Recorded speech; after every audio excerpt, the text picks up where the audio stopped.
We all know that the key to learning a language is consistency. But how do you stay consistent? How do you make it so that studying Mandarin is something that is easy on a daily basis or a weekly basis, and not something that feels like a chore, but rather something that just feels like a natural part of your life? The question then is, how do you integrate learning Mandarin into your life so that you can study it consistently over time and not just learn it, but maintain it? In this video, I'm going to talk about exactly that. So today I'm going to talk about a system that really has two approaches to integrating Chinese into your daily life.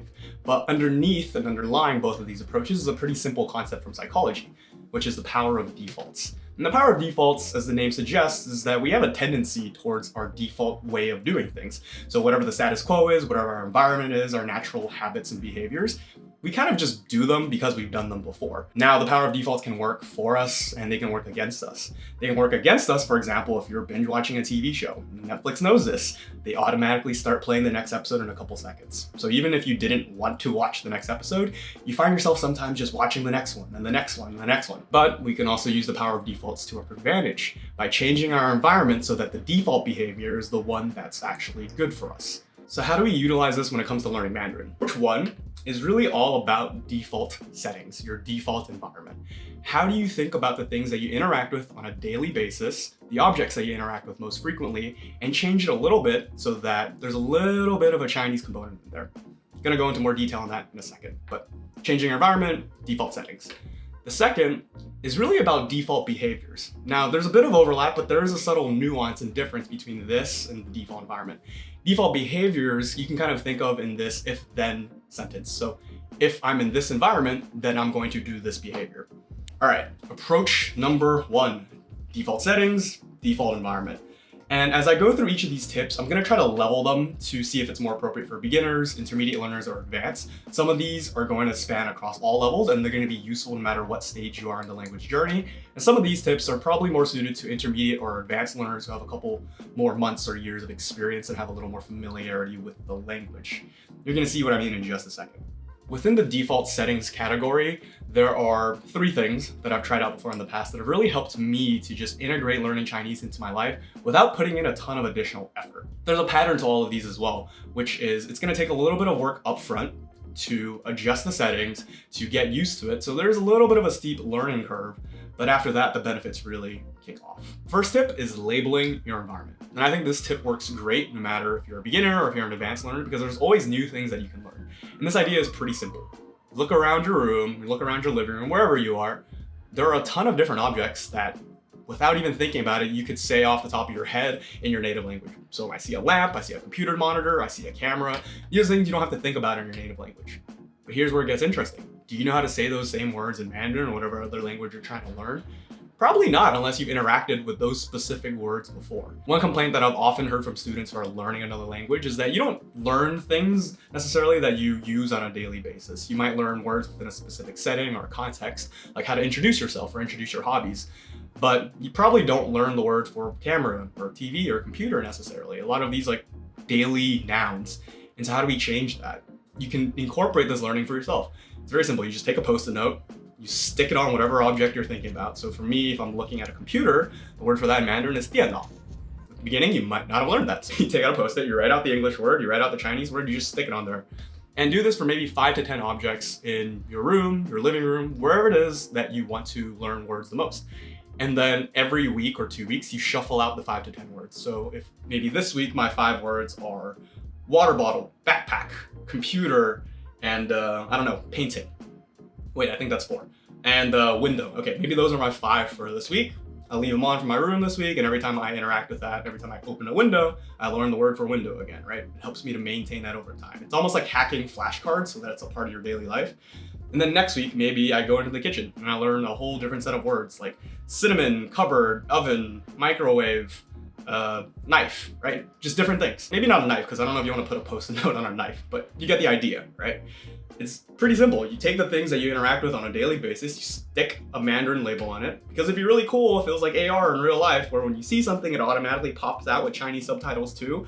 But we don't live in that world yet, unless you have the Apple Vision set and that works for you. Never tried it, I don't know. But in the meanwhile, we gotta use analog methods. So we're sticking Post-it notes on things, we're refreshing that, and you get that consistent daily practice without even trying. The second tip is probably more suited for intermediate and advanced learners and involves changing the default settings on your phone and your computer. I'd say level 1 to this is really changing the default settings on your phone. So back when I was learning Mandarin in Taiwan, and even now, I changed my phone settings over to Mandarin so that even when I was using my phone and doing the most basic things like sending a text message or trying to open Safari or Google search something, I would still see Mandarin. And the learning curve for this, I will warn you, is pretty steep at the beginning because a ton of words that you see within an operating system on your computer or your phone are things that you don't learn in class. They're things that you just have to look up. But you keep building that muscle over time because not only are you interacting with it on a daily basis, you're using your phone probably every hour or every couple hours, so that there is so much exposure to the language. And so to this day, my phone is still in Mandarin. I've changed back and forth to English sometimes, but I think I just like it better in Mandarin as a default state. And when I look at the weather, when I search for things, when I use YouTube, it's all in Chinese. It's really helped me to maintain some of it over time and just put a little part of my brain always into Mandarin mode. So I'd say that's like level 1 of at least changing settings. Level 2 of this is more hardcore and involves changing the actual settings on your computer to be Chinese as well. Now, this one I probably only did for a couple of months while I was living abroad, and I was in this really immersive mode where I wanted to make everything around me in Mandarin. But ever since moving back to the United States, I've changed it back to English just because I did realize that having it in Mandarin lowered my productivity, and I was using my computer too much to have that cost. But if this is something that you're interested in doing, it definitely does bring you to the next level in terms of how quickly you have to process Mandarin. There's a trade-off though, where if you do need to do things very quickly and you need to get a lot done, changing your default settings might not be the most efficient way of doing that. So try it out. It's a bit hardcore. It works for me for a couple months. No longer fits my life, but hey, it could be something that really takes your Chinese to the next level. Final tip in this category is about unlocking the power of subtitles. If you're someone like me who likes watching TV and movies and Netflix on a pretty regular basis, then one way you can bring Mandarin into your life more is by bringing in Chinese subtitles. Now, of course, everyone knows that it's great to watch Chinese shows to immerse yourself in the language that you're learning, but that's not what I'm talking about. I'm talking about watching regular old English shows and just having Chinese subtitles as well. The most effective way that I've found to do this is by introducing an extension called Language Reactor into your computer so that when you're watching shows on Netflix, you can get dual subtitles. You can get the English and you can get the Chinese as well. And the reason why I like it over just having only Mandarin subtitles is having only Mandarin subtitles can be really difficult because you have to do the translation in your head of what you're hearing to what you're seeing. But when you have dual subtitles, you can see the text in English of exactly what's being said, and then you can connect that directly to the words in Chinese as well. And I think this has kind of two advantages. The first advantage is that you can directly see the words that are being compared to one another so that you can understand kind of what the literal translation is.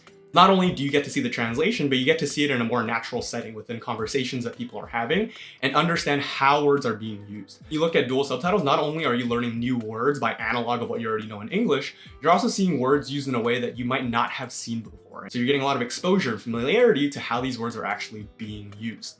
And the plus to all of this is you don't actually have to put in that much effort. If you want to turn off your brain, ignore the Chinese subtitles and just focus on the English, you can do that as well. It's just that by default, now you will have Chinese subtitles so that when you're watching a show, when you want to be lazy, you can always just switch your eye and look at the Chinese subtitles and you can pick up some stuff as well. It makes it really easy to just get a little bit more exposure and learning into your daily life. Just like with the second tip, there's a more hardcore version of this as well. If level 1 is using dual language subtitles for an English show, level 2 of this one is watching a show in a language that you're unfamiliar with and then having only Chinese subtitles. I think this tip is probably only suited for advanced learners or those who are pretty comfortable with reading Mandarin at a really fast pace. Otherwise, it's really easy to get lost in whatever it is that you're watching. As an example of this, a couple of years ago when I first started immersing myself in Mandarin, I started watching Japanese shows with only Chinese subtitles. I don't speak any Japanese at all, so the only way that you can figure out what's going on is through the context clues that you see on the screen, what the people are doing in the show, and then reading the Chinese subtitles. And it's at a conversational pace, so you can't focus on every single word. It's about focusing on the general meaning and hoping that you have enough information to move on and understand what they're saying.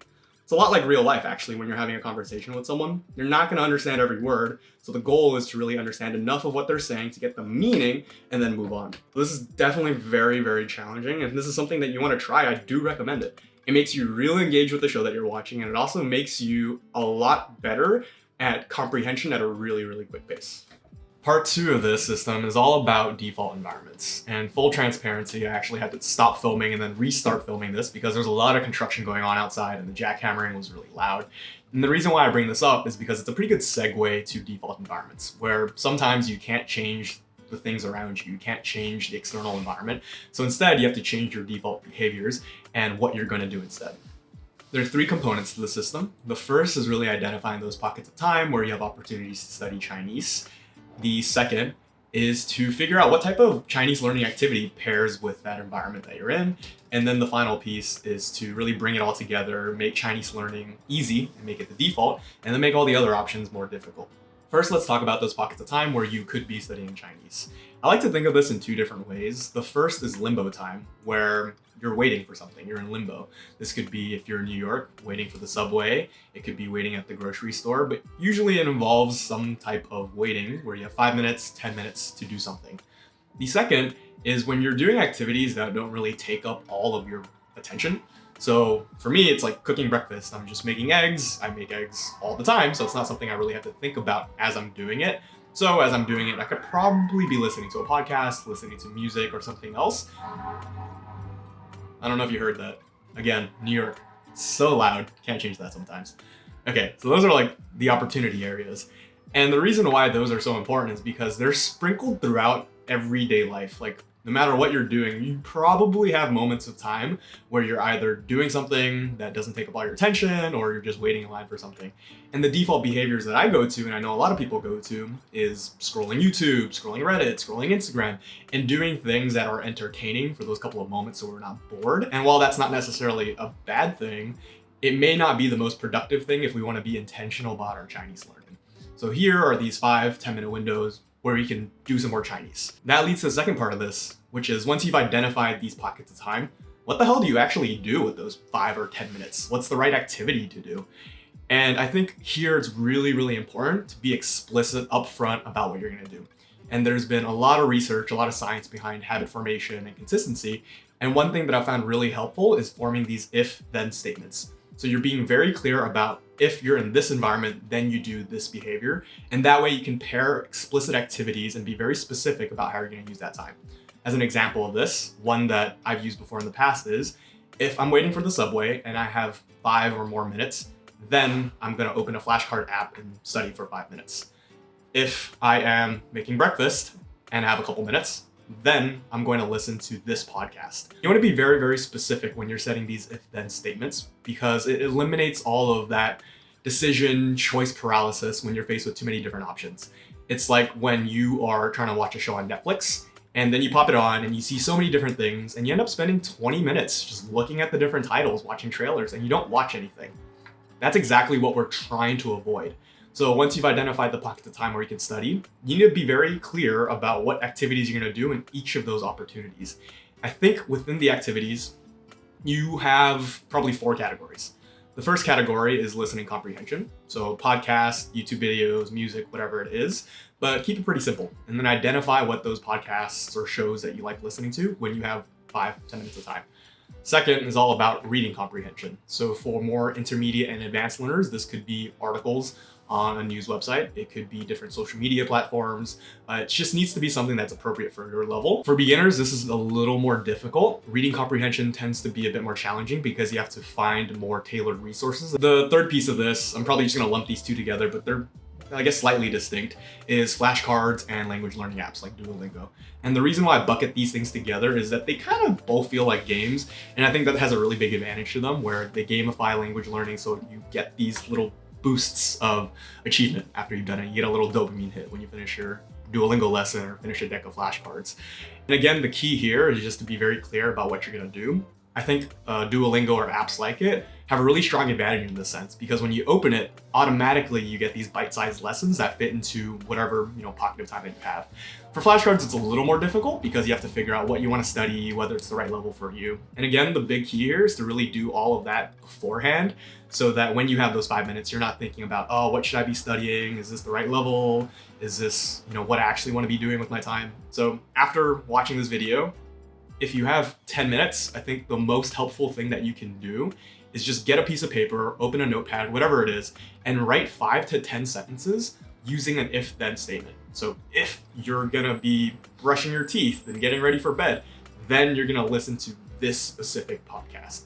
And after you write those down, you don't have to do all of them because 5 to 10 things is a lot. Circle one that you can start with.